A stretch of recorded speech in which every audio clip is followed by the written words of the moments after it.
Hello, this presentation is entitled A Shark's Bad Rap by myself, Dominic Aranda, for our course at Colorado Christian University, Biological Diversity. This presentation will be a quick presentation talking about the scientific identity of sharks, their classification, what class they come from. We'll also be talking about the cancer rumor, which is the claim that sharks cannot have cancer. We'll also be talking about the way the public view sharks, the general public, their views in fear of sharks.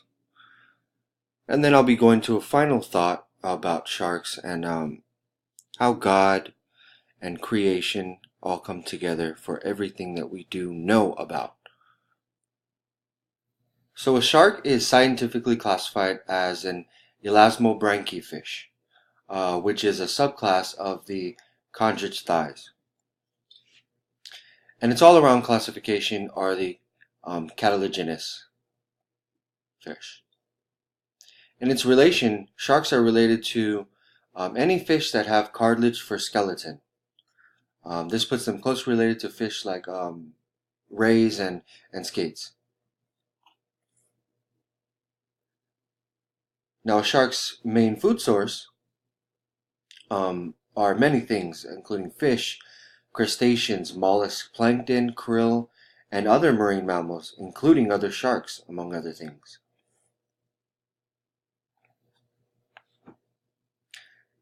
A shark's ecosystem roles are very important. Sharks are on the top predator list, and as such, they maintain the species that are below them. They also help eliminate the weak and the sick fish. So this in the end keeps the balance with other predators, which ensures species diversity. So then we go on to the cancer rumor. This claim comes from parts of Asia that believe that the cartilage in a shark has medicinal values in preventing cancer. Despite the various myths about this, there have been no scientific evidence backing this claim. In fact, scientists have actually proven otherwise, that sharks can absolutely get cancer. So it's oh no to sharks.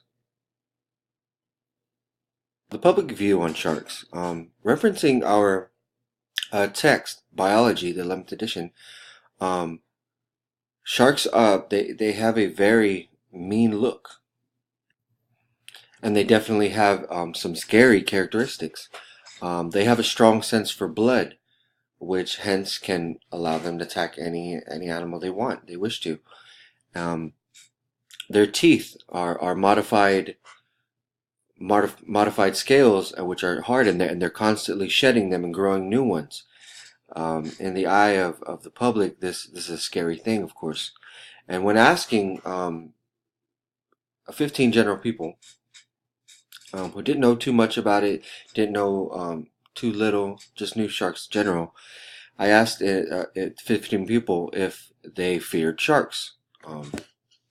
And of course, all of them said yes, they do. And I think it's more of what they know, what they've seen on television, things like that, on TV, movies, and the aspect of what they look like, the sharp teeth, the rows of teeth, how fast they are, how agile they are. So I would understand why they are scared of them. When there are shark sightings, it is dangerous, you know. I believe that a way we can combat this, or incidents, tragic incidents that happen with sharks and humans, is education, awareness. Facts about sharks, lessons about sharks can be implemented in the school system, definitely, at a young age, elementary, middle school, and high school, all three, and among other dangerous creatures of the ocean. And one, just like you see right there, a sign that says, shark sighted today, enter water at your own risk. I think those need to be heavily implemented at our beaches, just to let the public know that there has been a shark. Because if one just hears about them, Oh yeah, of course. So sharks can be in the ocean, warmer waters, and all that. And um, parents and their kids and regular people, they tend to always take the risk, not knowing when some places that they're not marked, um, sharks can be.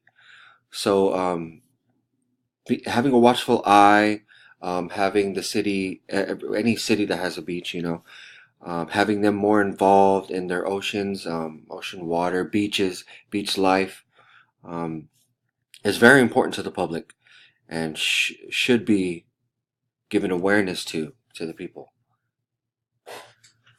A final thought of mine is that sharks can be scary. They can be scary at times, and we often think, um, it's just a scary thing to come across one. Of course, we also have to think who the creator of this creature is, and I personally believe that God created all of these creatures, all the creatures on this earth, ocean and land, and of the air, and these animals, these sharks, and to be specific, are doing what they're created to do, whatever God created them to do. They are trying to survive. They are hungry, just like us. They get hungry and they go eat, and they eat what is there. We should never test sharks, of course. Just to give an example of an animal that we see fairly often. I used to work at the beach, and it was a paddle boat company, and we used to take or people used to rent paddle boards, kayaks, and paddle boats out, and they could go around sea, and there were always sea lions there. Now we tell them always stay 20 feet away from the barge. This is because although they look nice, some seem nice, some of the sea lions try to jump on the boat and they'll just relax. They're bathing in the sun. But when they're hungry, they will bite. That's how it works. And sharks the same way. It's a very serious thing. So I wouldn't take the risk of myself. I wouldn't take the risk of trying to pet one. Because the worst can happen, and we do not want that. Uh, so I hope this gave you some insight to sharks. Thank you for watching, and I very much appreciate it. God bless.